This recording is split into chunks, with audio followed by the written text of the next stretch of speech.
नमस्कार मित्रों, स्वागत है आपका न्यूज़ 24 प्राइम के टॉक शो सोनी सीएस में। मित्रों, आज चर्चा पेट्रोल पे है। जिस तरीके से पेट्रोल की कीमतें दिन ब दिन बढ़ती जा रही हैं और आज पेट्रोल स्वतंत्र भारत के इतिहास में अपने चरम पर है, कहीं ना कहीं ये सरकार की एक आम नागरिक के प्रति जिम्मेदारी के एहसास से भागने का द्योतक है।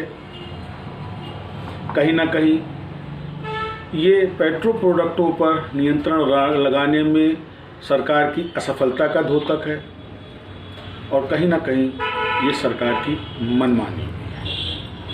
बात प्रारंभ करूंगा वित्त मंत्री सीतारमण जी के एक स्टेटमेंट से।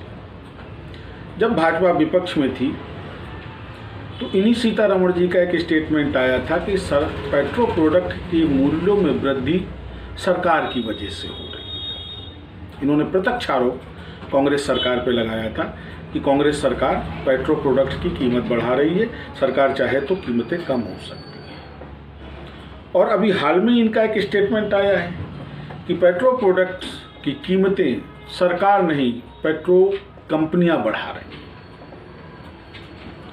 विरोधाभासी वक्तव्य ये कहीं ना कहीं बड़ी गैर जिम्मेदाराना है। उसी तरीके से जिस तरीके से भारत सरकार का अनुसांगिक संगठन भारतीय रिजर्व बैंक कोऑपरेटिव बैंक के लाइसेंस देता है और उसके बाद जब पीएमसी जैसा घोटाला हो जाता है तो हमारी वित्त मंत्री अपना पल्ला ये कह करके झाड़ लेती है कि it is not matter related to finance ministry. Then what is related to finance ministry? I would like to know from Sitharaman. Madam, आप पूरे हिंदुस्तान की वित्त की जिम्मेदार हैं और इस तरीके के हल्के बयान देना न तो आपकी गरिमा के अनुकूल है और न सरकार की मर्यादा के। अब आइए चर्चा करते हैं पेट्रो प्रोडक्ट्स पर। कंपनियां बढ़ा रही हैं या वैश्विक मार्केट में तेजी आ रही है, सब बातें स्वीकार, परंतु सरकार ये भी तो स्पष्ट करे कि इस पेट्रोल पर, इस डीजल पर, इन पेट्रो प्रोडक्ट्स पर आइटम वाइज सरकार एक्साइज कितना ले रही है, टैक्सेस कितना ले रही है, कितना स्टेट्स गवर्नमेंट लूट रही है, कितना केंद्र सरकार लूट रही है। मित्रों, हकीकत ये है कि जो पेट्रोल की मूल दाम है उसके दुगने, डेढ़े दुगने ये सरकारें, चाहे वो केंद्र की सरकार हो या राज्य की सरकार हो, ये सरकारें उस पर राजस्व के रूप में वसूल रही हैं। मिल क्या रहा है? हम आप अपने घर में सुरक्षित नहीं हैं। और ये मैं नहीं कह रहा हूँ, ये एनसीआरबी के डाटाज बोल रहे हैं। क्राइम किस हद तक बढ़ रहा है। हाल की घटना आज मैं देख रहा था, एक नेशनल चैनल है, हालांकि उसको चैनल कहने में बड़ा संकोच लगता है क्योंकि वो स्पष्ट रूप से पार्टीवादी चैनल है और वो बार बार, कल हरियाणा में 2 लोगों ने एक ज्वेलर की दुकान पर घुसकर लूटने का प्रयास किया और उस लूट को उस चैनल ने ये बताने का प्रयास किया है, जब से वो चैनल में वो रिपोर्ट चल रही है कि साहब किसान आंदोलनकारी अब दुकानें लूट रहे हैं। तो लूट तो हो रही है, अपराध तो हो रहा है। सरकार का इकबाल अगर बुलंद होता तो चाहे वो हरियाणा हो या उत्तर प्रदेश, अपराध नहीं हो सकता है, क्योंकि अपराध को रोकने का दायित्व जो है वो स्थानीय एजेंसी पुलिस का होता है और पुलिस सरकार उतना ही करती है जितना सरकार चाहती है, जितना सरकार के जो नेता हैं वो चाहते हैं। 1951 के बाद से भारत के लोकतंत्र का सबसे बड़ा दुर्भाग्य ये है कि जो लॉ इन्फोर्समेंट एजेंसियां हैं वो सरकार के अधीन है, वो राजनेताओं के अधीन है। वो कसम तो भारत के संविधान का खाती है। जब ज्वाइनिंग होती है तो वो कसम तो लेते हैं भारत के संविधान की कि मैं संविधान में वर्णित अपने कर्तव्यों के प्रति समर्पित रहूँगा, मैं संविधान में वर्णित मेरे दायित्वों के प्रति अपना कार्य करूँगा। लेकिन कटु सत्य ये है कि ये लॉ इन्फोर्समेंट एजेंसियाँ केवल और केवल और केवल सरकार और राजनेताओं की गुलामी करती हैं। और ये एक बार नहीं, इसी मोदी सरकार का अगर हम जिक्र करें तो भाजपा जिस समय 2012-14 में विपक्ष में थी, सीबीआई को लेकर के उसको पालतू तोता तक कहा गया कि सीबीआई तो उतना कर रहा है जितना कांग्रेस करवा रही है। आज सीबीआई क्या कर रहा है? हकीकत ये है कि सीबीआई कहीं से गलत नहीं है।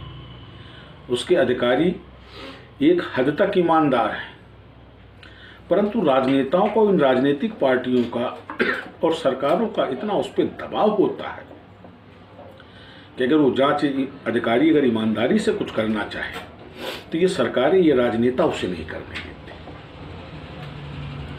क्यों? क्योंकि इनको भी अपने बदले चुकाने होते हैं। और सुप्रीम कोर्ट ने भी इस बात पर कई बार आपत्तियां जाहिर करी हैं।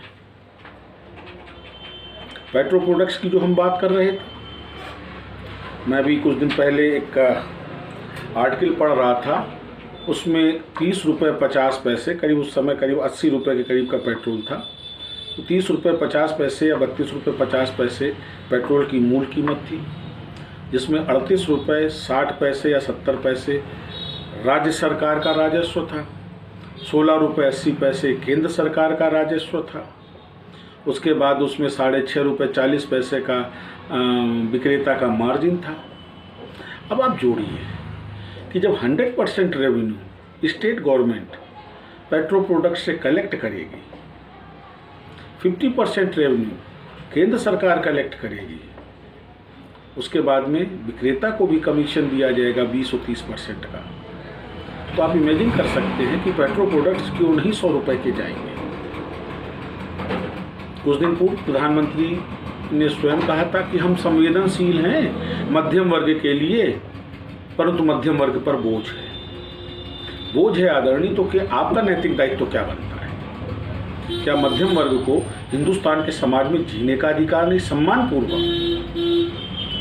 या भाजपा सरकार की ऐसी कोई नीति है कि जो अबव और लो मिडिल क्लास है उसको बाईपास करते हुए जो एक्चुअल मिडिल क्लास है 8 से 12 करोड़ के बीच में उसको पूर्णतः समाप्त कर दिया जाए, क्योंकि विद्रोह के स्वर इसी मध्यम वर्ग से प्रफुल्लित होते हैं। परंतु एक विशेष बात ध्यान करने की कि ये वही मध्यम वर्ग था जब इस भाजपा के 1 या 2 सांसद आते थे, उस समय अपने घर में ये झंडा लगाता था भाजपा का।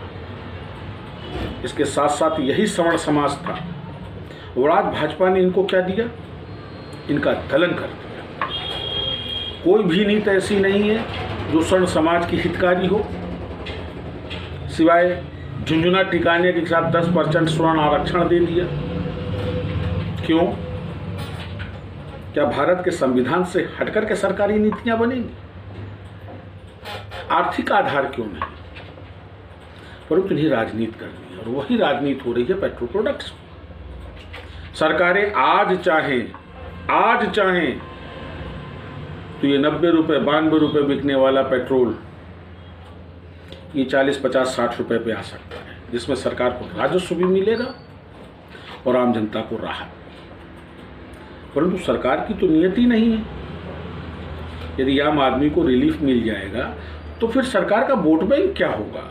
क्योंकि सरकार को तो फ्री में बांटना है, चाहे वो दिल्ली की केजरीवाल सरकार हो जो वाईफाई बांट रही है, पानी बांट रही है, बिजली बांट रही है, और चाहे वो भाजपा सरकार हो जो 2 रुपये किलो का गेहूं बांट रही है, 3 रुपये किलो का चावल बांट रही है। और इस चावल और गेहूं का बोझ जो है वो आम आदमी पर रख करके उसका दोहन कर रही है। इनको बांटना है, अपने अधिकारियों को दुगनी तिगनी चौगनी तनख्वाहें देनी है, अपने माननीयों की सुख सुविधा को अथाह बढ़ोतरी देनी है, और जब बढ़ोतरी दी जाएगी तो निसंदेह बोझ बढ़ेगा, और उस बोझ को सहने के लिए इनके पास में ये मध्यम वर्ग है। ये रोएगा, चिल्लाएगा, कल्पेगा, परंतु ये आत्मदाह नहीं कर सकता, आत्महत्या नहीं कर सकता, ये मर नहीं सकता। ये जिएगा तो सरकार को देगा। ये सरकार की और राजनेताओं की सोच है, वो चाहे कांग्रेस की हो और चाहे भाजपा की। मैं ट्रोल देख रहा था, बड़ी अच्छी मज़ेदार ट्रोल आजकल चल रही है भाजपा IT सेल की।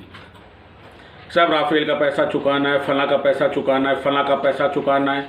आप जो है क्या कहते हैं, पेट्रोल के प्रोडक्ट को लेकर के चिल्ला रहे हैं, आप जो है बिजली की दरों को लेकर चिल्ला रहे हैं। इन बेशर्म IT सेल वालों को ये समझ में नहीं आता है कि इन जो चीज़ें खरीदी जा रही हैं रक्षा के नाम पर, इनके लिए अन्य भी तो विकल्प हैं। जो अरबों खरबों के कॉरपोरेट टैक्सेस आ रहे हैं, जो इनकम टैक्सेस आ रहे हैं, जो अन्य तरीके के कर जा रहे हैं, क्या उन करों से परिपूर्त नहीं है? और क्या उस प्रतिपूर्ति के लिए केवल मध्यम वर्ग के ऊपर पेट्रोल प्रोडक्ट जैसी एक हाईली कंज्यूमिंग चीज पर ही इतनी ड्यूटियां वसूलना जरूरी है? हम अगर उत्तर प्रदेश की बात करें तो क्या उत्तर प्रदेश में वर्तमान में बिजली नहीं जाती? जाती है, हाँ कम जाती है, लेकिन उसका हमको कीमत क्या चुकानी पड़ रही कि आज उत्तर प्रदेश हिंदुस्तान में सबसे ज़्यादा महंगे दरों पर बिजली बेचने वाला प्रदेश है। तो क्या उत्तर प्रदेश जहाँ पर मध्यम वर्ग की बहुतायत है, क्या किसी सरकार, किसी राजनेता, किसी पार्टी ने यह सोचा कि वो मध्यम वर्ग कैसे जी रहा होगा इतनी महंगी बिजली में? विरोध प्रदर्शन के नाम पे ड्रामे होते हैं, नौटंकियां होती हैं, चाहे वो सपा की हो, चाहे वो कांग्रेस की हो, लेकिन मुद्दों की बात कभी नहीं होती है। सदन पर इस बात पर विरोध कभी नहीं घनघोर होता है, सड़कों पर इसका विरोध नहीं होता है, केवल फोटो खिंचाना, अखबार में छपना, इतना ही उद्देश्य रह गया विरोध के नाम पर। लेकिन दुख की बात यह है कि भाजपा जैसी एक सुशिक्षित और संस्कारी पार्टी से जब इस तरीके का चरित्र सामने आता है तो कहीं ना कहीं अंततः मन को छोड़ देता है। एक प्रश्न उठता है, क्या ये दीनदयाल की पार्टी है? एक प्रश्न उठता है, क्या ये वही पार्टी है जिसके लिए कहा जाता था भाजपा की 3 धरोहर अटल, अडवाणी, मुरली मनोहर, जिनका नैतिक इतिहास था, जिनमें नैतिकता थी? मुझे याद आते अटल जी के कहे वो शब्द कि जिस दिन सदन से विपक्ष खत्म हो जाएगा उस दिन लोकतंत्र खत्म हो जाएगा। और ये प्रवृत्ति तानाशाही की द्योतक होगी कि सूचक होगी। आज कमोबेश वही स्थिति भारत के लोकतंत्र में आ गई है। असक्षम नेतृत्व से जूझ रहा विपक्ष सरकार की मदानता को बढ़ा रहा है, परंतु हम उम्मीद करते हैं कि जमीन से शिखर तक आए हमारे माननीय प्रधानमंत्री को इन विषयों पर सोचना चाहिए। निसंदेह उनकी प्राथमिकता जो है उनका स्वागत है, पर उन प्राथमिकताओं के बीच में अगर इस तरीके से मध्यम वर्ग का दोहन और दलन किया जाएगा तो कहीं ना कहीं भावी भविष्य के लिए वो एक गंभीर प्रश्न होगा। हम आप ऐसे ही चर्चा करते रहेंगे। आप हमारा चैनल सब्सक्राइब करिए और हमको लाइक करिए। नमस्कार।